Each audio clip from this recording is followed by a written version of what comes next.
Les Camerounais sont dans une situation où on vous donne 1000 francs et on vous demande de faire les achats pour 10 000 francs.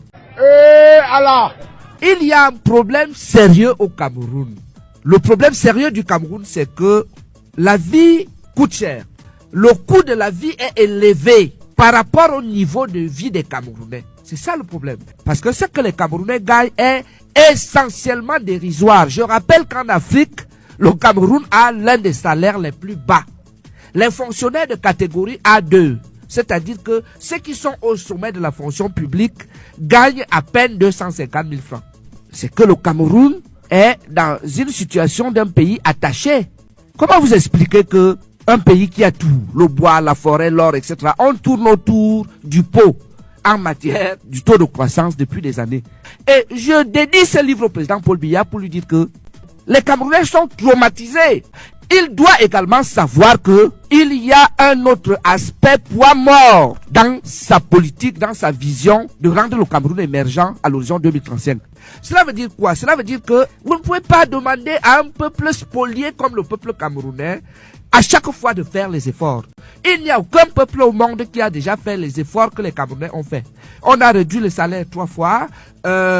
Au-delà des salaires, à chaque fois on fait des sacrifices. Maintenant on va demander même de donner le poumon gauche ou bien le rein droit. C'est-à-dire que on va demander tout aux Camerounais. Je vous dis, on va vous demander votre rein gauche maintenant. Mesdames, Messieurs, chers compatriotes, toutes celles de ceux qui me font l'honneur de suivre les actions de SOS Cameroun Solidarity par ma voix, je vous dirai jamais assez merci pour ce que vous nous apportez au quotidien. Aujourd'hui, vous êtes nombreux à comprendre que ce garçon qui vous parlait là n'a pas été un prophète. Il a juste pris le courage à deux mains. Il a décidé de vous parler. Vous savez, c'est un travail d'éveil que nous faisons ici.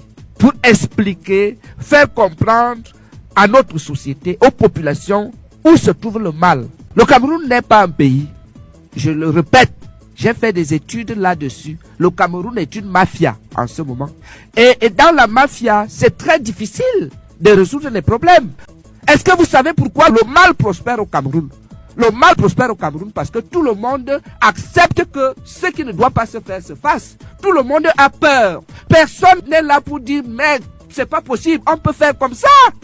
Donc, vous croyez que 400 personnes doivent dépasser tout un peuple?